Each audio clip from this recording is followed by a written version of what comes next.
કતારગામ રહેતી પરિણીતાનો આપઘાત, પતિના પરસ્ત્રી સાથે અનૈતિક સંબંધોથી કંટાળીને ભર્યું પગલું. મૃતક પરિણીતાના ભાઈએ કરેલા આક્ષેપના પગલે પતિની ધરપકડ કરાઈ.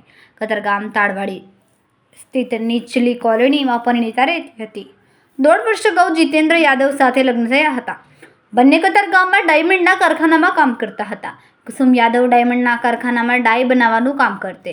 પતિ પણ ત્યાં જ કામ કરતો. કુસુમ પતિને આર્થિક રીતે પણ મદદરૂપ બનતી. સોમવારે બપોરે પતિ વચ્ચે ઝઘડો થયો હતો, જે બાદ કુસુમ કારખાનેથી કંઈક ચાલી ગઈ હતી.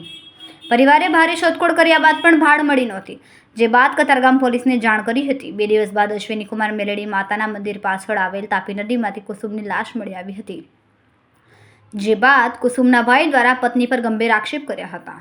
પતિ જીતેન્દ્રના અન્ય પર સ્ત્રી સાથે અનૈતિક સંબંધ હતા, જેના પગલે બંને વચ્ચે ઝઘડા ચાલી આવ્યા હતા, જેનાથી કંટાળીને આ પગલું ભર્યું હતું.